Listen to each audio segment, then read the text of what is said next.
Indonesia, sebagai negara yang berada di cincin api Pasifik atau Ring of Fire, juga memiliki beberapa sesar atau patahan bumi yang membuat rawan gempa bumi dan tsunami.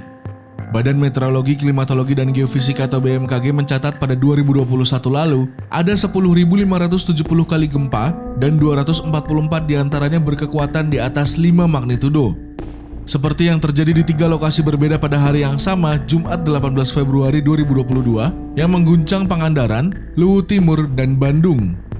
Di Pangandaran, gempa berkekuatan 5 magnitudo, berlokasi di laut pada jarak 248 km arah barat daya Kabupaten Pangandaran dan kedalaman 10 km. Penyebab gempa bumi Pangandaran adalah akibat adanya aktivitas subduksi lempeng Indo-Australia. Gempa di Luwu Timur, Sulawesi Selatan memiliki kekuatan 4,8 magnitudo, berlokasi di darat pada jarak 38 km barat laut Luwu Timur dan dengan kedalaman 10 km. Gempa bumi dangkal ini akibat aktivitas sesar Matano yang berdekatan dengan pusat epicenter. Gempa bumi di Bandung juga terjadi pada Jumat dini hari dengan kekuatan 2,7 magnitudo yang berpusat di 30 km dari barat daya Kabupaten Garut. Gempa diakibatkan oleh pergerakan sesar Garcella dengan kedalaman 2 km. Ketiga gempa yang terjadi dalam satu hari ini tidak ada yang berpotensi menimbulkan tsunami. Namun, BMKG beberapa waktu lalu memperkirakan jika di ujung barat Pulau Jawa sangat rawan terjadi gempa dengan kekuatan besar. Kota Cilegon yang berada di Provinsi Banten menjadi sangat rawan karena terdapat sejumlah faktor pemicu gempa dan tsunami. Pertama, zona sumber gempa Megatrus berstatus rawan gempa bumi dan tsunami. Kedua, zona sesar Mentawai, sesar Semangko, dan sesar Ujung Kulon berstatus rawan gempa bumi dan tsunami. Ketiga, zona Graben, Selat Sunda berstatus rawan longsor dasar laut yang dapat membangkitkan tsunami.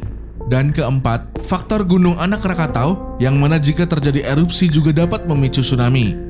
Bahkan, BMKG menyatakan segmen Megatrus yang berada di Selat Sunda sejatinya dapat menyebabkan gempa Megatrus dengan magnitudo mencapai 8,7. Ini dapat terjadi sewaktu-waktu. Inilah ancaman yang sesungguhnya. Kapan saja dapat terjadi, ujar Daryono, Koordinator Bidang Mitigasi Gempa Bumi dan Tsunami BMKG. Gempa Megatrus dikenal sebagai gempa dengan kekuatan besar yang biasanya terjadi di zona subduksi atau lempengan bumi. Dilansir dari ios.org, tiap zona subduksi umumnya memiliki seismic gap yang berkisar antara 500 hingga 600 tahun.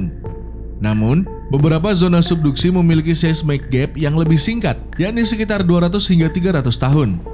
Indonesia juga mempunyai sejarah kelam terkait gempa dan juga tsunami, seperti yang terjadi 346 tahun silam yang mengguncang Ambon.